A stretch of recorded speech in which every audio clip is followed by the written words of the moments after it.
For 10 years, Apple has been trying to convince us of one thing: that your next computer is not a computer. We've heard it in every keynote, seen it in every commercial, and yet for the longest time, the iPad Pro felt like a Ferrari with a speed limiter. The hardware was light years ahead of the software. We had the power of a MacBook, but the soul of a phone. But as we sit here in 2026, something has fundamentally broken. The limiter is gone. The Apple iPad Pro M5 isn't just a new tablet. It is the moment the iPad finally grew up and realized its destiny.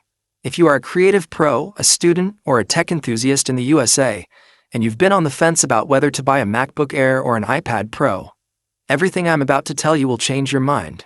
We are looking at the most aggressive hardware-to-software synergy in Apple's history. The leaks from Wetzlar, the performance benchmarks from the M5 Silicon, and the radical shifts in iPadOS 26 all point to one conclusion. The laptop killer is no longer a marketing slogan. It is a reality. Today we are tearing down the M5 iPad Pro. We are looking at the 2-nanometer architecture, the secret neural accelerator, and the connectivity upgrades that make this the most powerful mobile workstation ever built.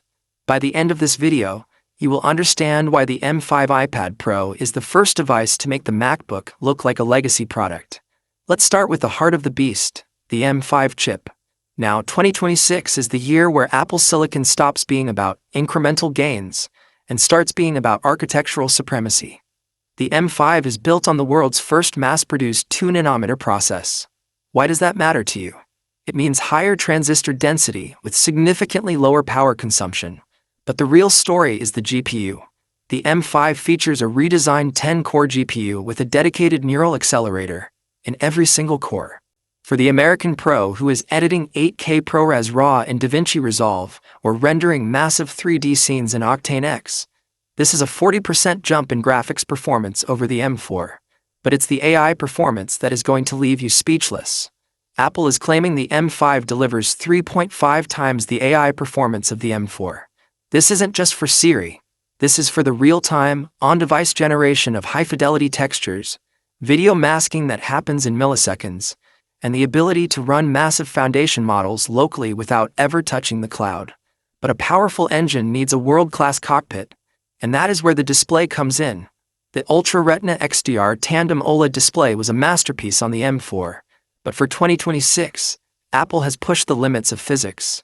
We are looking at a new dynamic low-light mode that allows the display to drop down to a staggering 1 nit of brightness for professional color grading in pitch-black environments. On the flip side, peak HDR brightness has been pushed to nearly 2000 nits.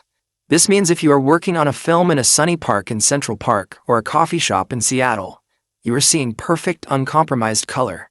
And for the first time, Apple is bringing the nano-texture glass option down to the 512GB models.